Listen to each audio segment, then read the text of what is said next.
Nationwide tonight we celebrate a birthday with Britain's newest radio station. Radio Norfolk is just 20 minutes old. We'll also be talking to Lady Lucan about her husband, still on Scotland Yard's wanted list for murder. But we start with an inside view of the most dangerous sport in the world, motor racing. This summer's British Grand Prix was a turning point in the Formula 1 season, where we spent a weekend following one of the world's top drivers, Rene Arnoux, then lying third in the championship and desperate to improve his position. Bill Kerr-Elliott reports.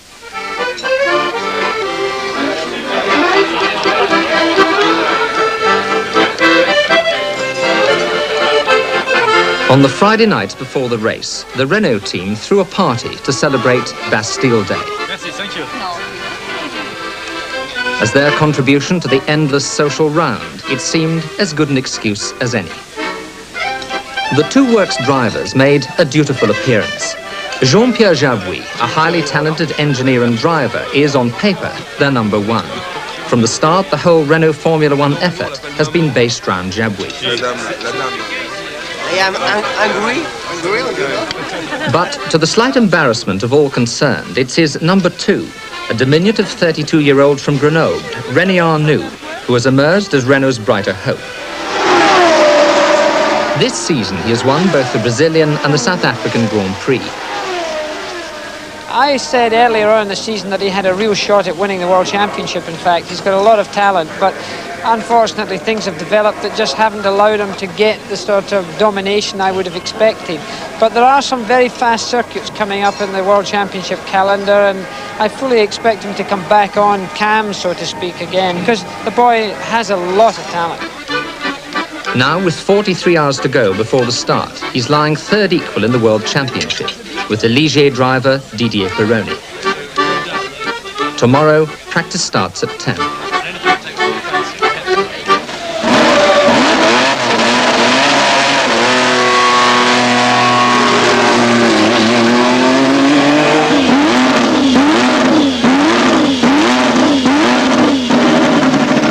The pressure on Arnoux now is almost as great as on race day. It's the time he records in today's official practice that will determine his position on the starting grid. He will push himself to the limit, and just a little more.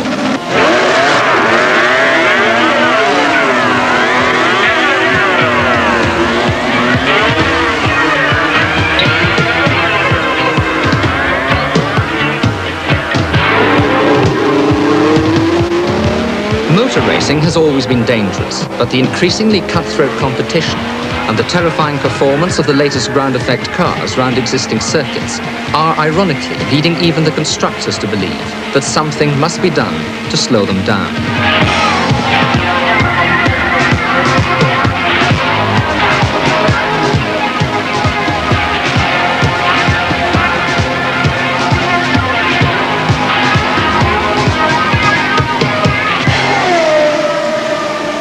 After a superb start to the season, the Renaults have not been doing so well in recent races. The Williams and the Ligier teams have now become the ones to beat.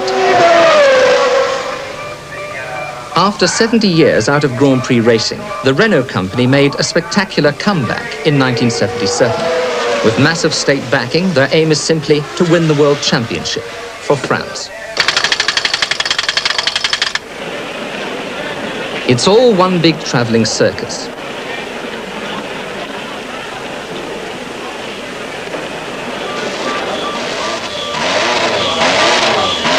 The competition's director is Gérard Larousse. Jean Sage is the team manager. Marie-Claude Beaumont, ex-rally and Le Mans driver, is head of PR. There's a vast army of technical boffins and mechanics.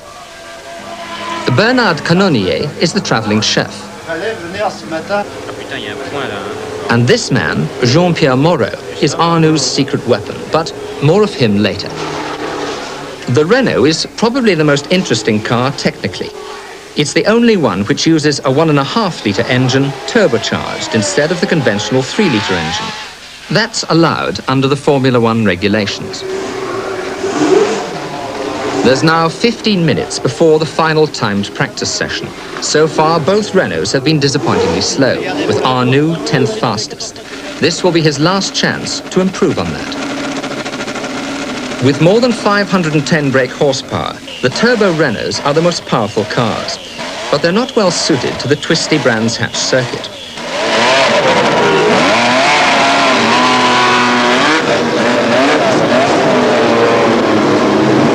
1 minute 13.5. That's what you've got to get down to. Yeah, I hope to try to get this time, but it's difficult. I hope. Because it's very important, because if I get this time, it's possible to start in the fourth line. Fourth row of the grid? Yeah, yeah. And would you be happy with that? Not very happy, because the best things to do is the first line, but the main problem today is tyres. The racing is now so close that the tiniest technical subtlety can mean the difference between being a leader and being an also-ran.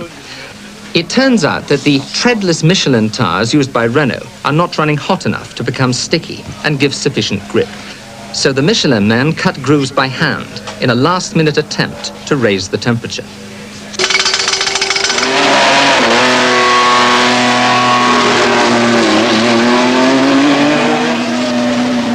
There's now 26 hours to go before the race.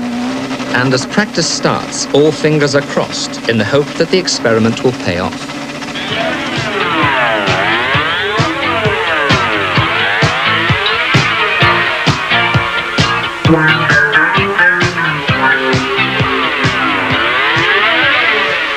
And then, suddenly, and without warning, it happened. Rene Arnoux failed to come past the pits. Arnoux had crashed.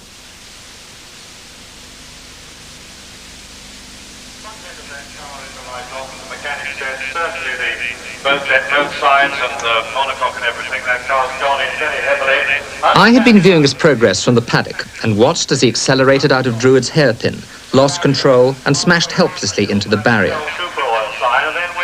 The car was completely written off, but we still didn't know what had happened to Arnoux.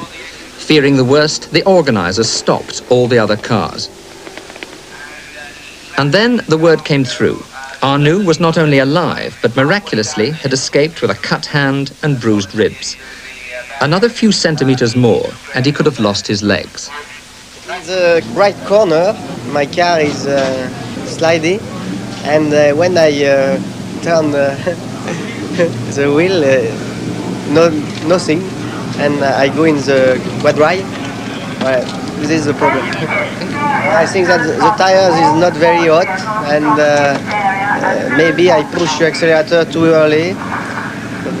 It's the official practice, and when you want to go quickly, on one lap, it's necessary to go quick all part of the track, and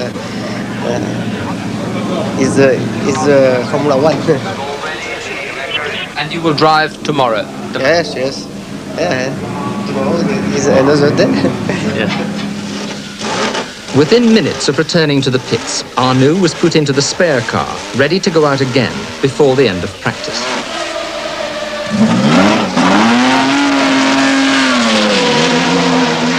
Was that a good idea for him to go straight out afterwards?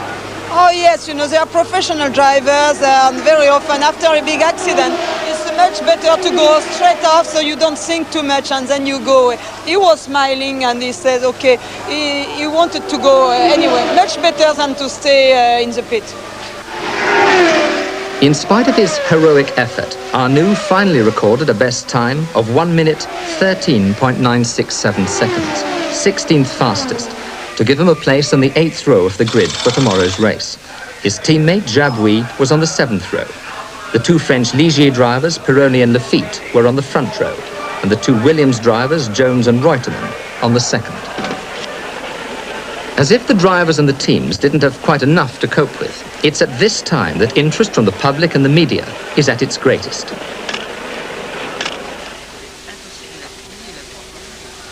Back in the motorhome, this is where Arnoux' secret weapon comes in, with the final private session with his guru, Jean-Pierre. This is digital acupuncture, designed to bring him to the perfect physical and mental state for the race, and mysteriously, it does appear to work.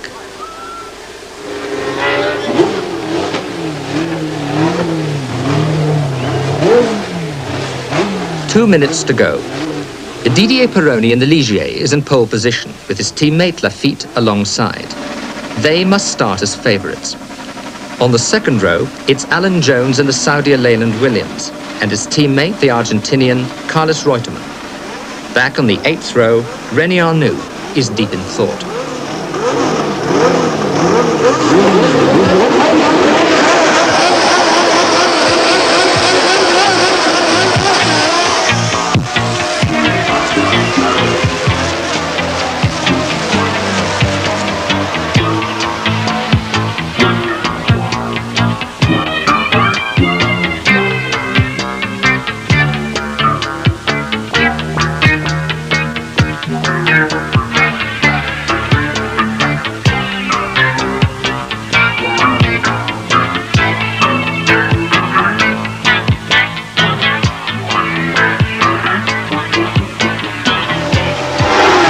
In the early stages, Pironi pulled out an impressive lead ahead of Lafitte, Jones and Piquet in the Brabham.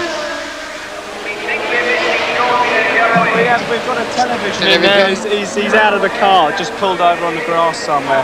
Just part of the car. But then on lap 7, Jabouille and the other Renault retired with a seized engine. It was now up to Arnoux.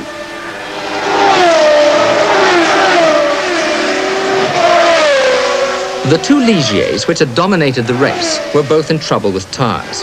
Alan Jones took the lead, followed by Piquet and Reutemann in the other Williams.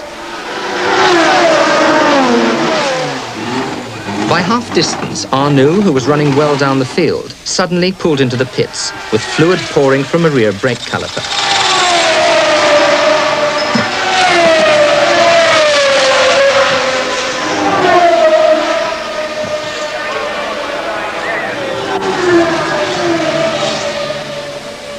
It was a long pit stop. He rejoined the race in last position. His prospects hadn't looked good from the start, but now this was the final humiliation.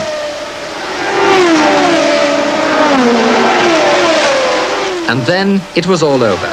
After 76 laps, Alan Jones took the checkered flag to increase his lead in the World Championship. Piquet was second and Reutemann was third. Nobody else quite mattered.